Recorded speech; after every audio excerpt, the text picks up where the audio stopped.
Elisa, lembra que ontem aqui no live a gente estava dizendo que a aprovação da urgência do projeto da anistia não era uma vitória do bolsonarismo, era uma vitória do Centrão? Totalmente, você falou isso aqui pra gente. Pois agora o Centrão dominou tudo, de vez. O que a gente está vendo é esse grupo político se apropriando da pauta da anistia, transformando esse debate em algo totalmente diferente do que o que pregava o ex-presidente Jair Bolsonaro, seus aliados mais próximos, trazendo isso para os interesses dessa turma e isolando Jair Bolsonaro. Porque, em primeiro lugar, a anistia desaparece, não tem mais anistia. Eles não querem nem falar sobre esse assunto. A ideia é trabalhar, como a gente também já vinha falando aqui, a ideia de redução das penas para vários tipos de crime. Mexer no Código Penal para, por exemplo, tornar muito mais branda a punição para quem tenta um golpe de Estado ou para quem comete a abolição violenta do Estado Democrático de Direito. Olha a gravidade desses crimes.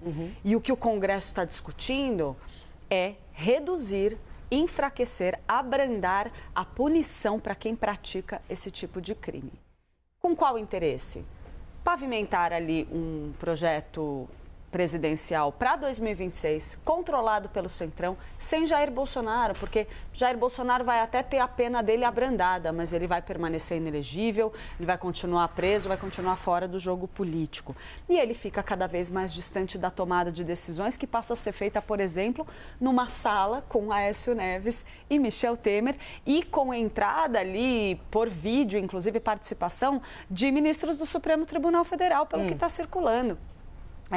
Então, esse movimento deixa um Jair Bolsonaro totalmente isolado. E qual que é o jogo aí ainda por cima? E aí, para ver o tamanho da gravidade do que está acontecendo na nossa Câmara dos Deputados, Elisa, dosimetria?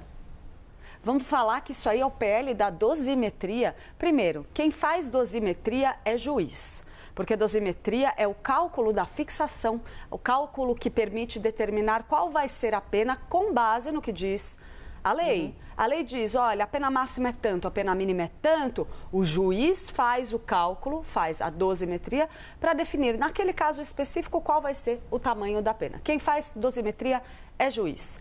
Congresso Nacional pode definir o intervalo dessa pena, define a lei que diz qual é a pena máxima, qual é a pena mínima, como que ela pode ser aplicada. Aí o Congresso decide. Agora, por que falar em dosimetria? O Centrão mostrou mais uma vez porque é considerado o bloco mais poderoso e imprevisível da política brasileira. O que começou como um projeto vendido a Jair Bolsonaro e seus aliados como uma anistia ampla e irrestrita, hoje virou outra coisa. Um pacote controlado pelo próprio Centrão, que isola o ex-presidente e abre caminho para um novo arranjo político em 2026. Segundo analistas, Bolsonaro e sua base foram enganados com a promessa de perdão total. Agora, no lugar da palavra anistia, que praticamente sumiu do debate, o que se discute é a redução de penas para crimes relacionados ao Estado Democrático de Direito, como a tentativa de golpe de Estado. Ou seja, a manobra não livra Bolsonaro de sua condição de inelegível. Que eu já quero ouvir você. O Centrão está sendo esperto ao se afastar de Bolsonaro, ou está apenas usando o ex-presidente como massa de manobra para depois descartá-lo? Deixe a sua opinião nos comentários, porque essa é a jogada política mais comentada em Brasília neste momento.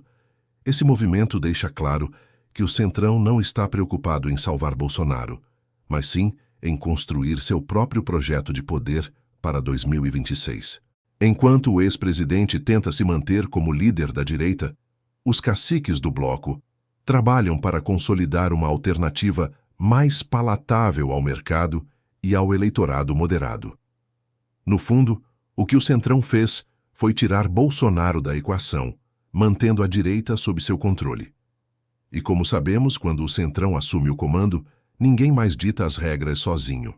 O que chama a atenção nessa virada é a forma como o Centrão tomou posse da narrativa.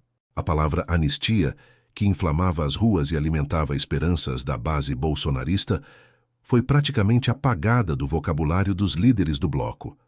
Em seu lugar, entrou um termo muito mais técnico: redução de penas. Na prática, Isso significa que o projeto não vai mais oferecer um perdão amplo. Em vez disso, altera o Código Penal para reduzir punições ligadas a crimes contra o Estado Democrático de Direito, incluindo a tentativa de golpe de Estado.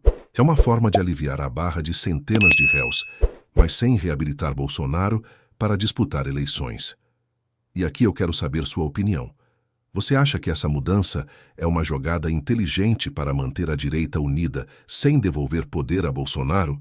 Ou é apenas mais uma forma de o Centrão manipular a pauta em benefício próprio?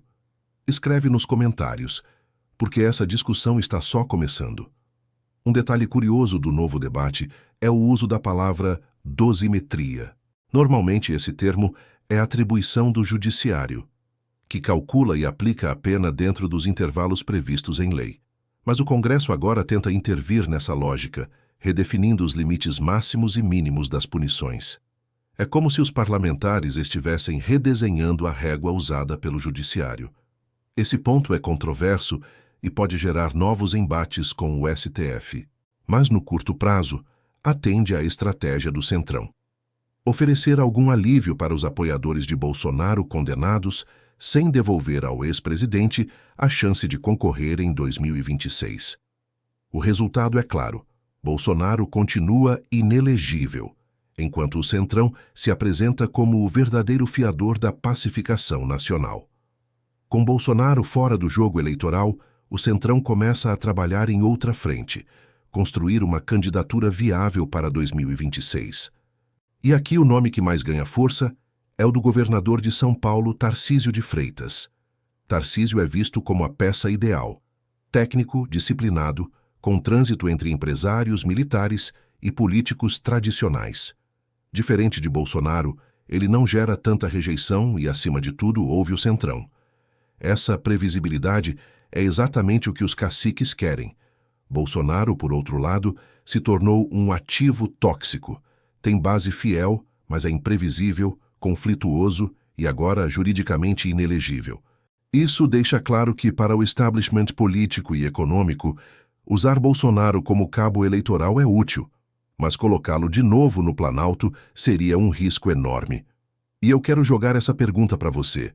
Você acha que Bolsonaro vai aceitar esse papel de coadjuvante, apenas transferindo votos para outro candidato, ou ele vai tentar tumultuar o cenário para não perder espaço? Deixa nos comentários, porque essa resposta pode mudar todo o jogo. No fundo, o que estamos vendo é o deslocamento do poder da direita. Sai a figura centralizadora de Bolsonaro e entra uma articulação muito mais pragmática, costurada pelo Centrão. Eles querem manter a energia do bolsonarismo viva, mas sob nova direção. E não é exagero dizer que essa estratégia pode definir o rumo das próximas eleições, colocando Tarcísio como o grande beneficiário da fragilidade de Bolsonaro.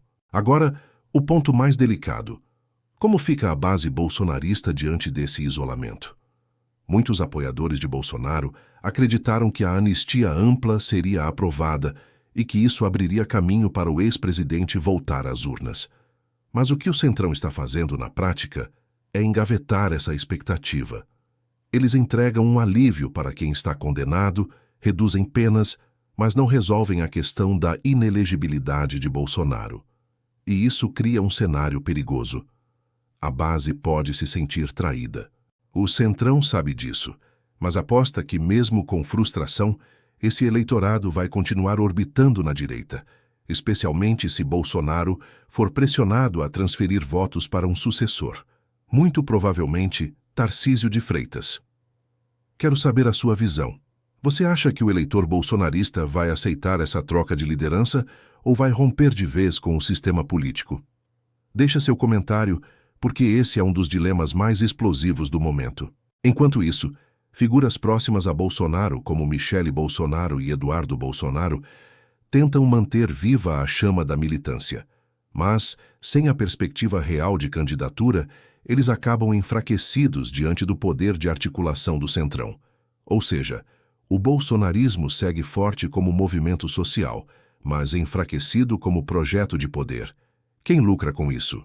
O Centrão, que assume o controle da pauta, e nomes como Tarcísio, que se posicionam como alternativa palatável à direita. O que fica claro é que o Centrão deu um xeque-mate em Bolsonaro. Eles usaram a expectativa de anistia para segurar sua base, mas no fim entregaram um projeto que não devolve ao ex-presidente o direito de disputar eleições. Resultado: Bolsonaro fica fora da urna, isolado, enquanto o Centrão concentra o poder de articulação.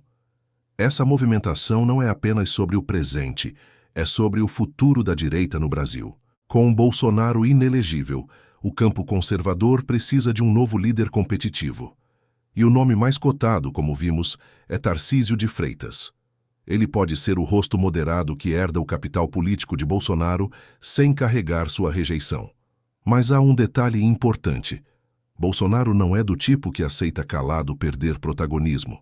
O grande risco é ele radicalizar ainda mais, desestabilizar a articulação do Centrão e manter sua base mobilizada contra o sistema. E isso pode transformar a eleição de 2026 num campo de batalha ainda mais imprevisível. E aí eu jogo a pergunta final para você. Você acha que o Centrão realmente vai conseguir domar o bolsonarismo e conduzir a direita rumo a 2026? Ou essa estratégia vai acabar saindo pela culatra? Quero ver sua opinião nos comentários, porque esse é o tipo de discussão que pode dividir águas no cenário político. No fim, a mensagem é clara. A anistia não é mais sobre Bolsonaro. É sobre redefinir o poder dentro da direita. E quem dita as regras, pelo menos por enquanto, é o Centrão.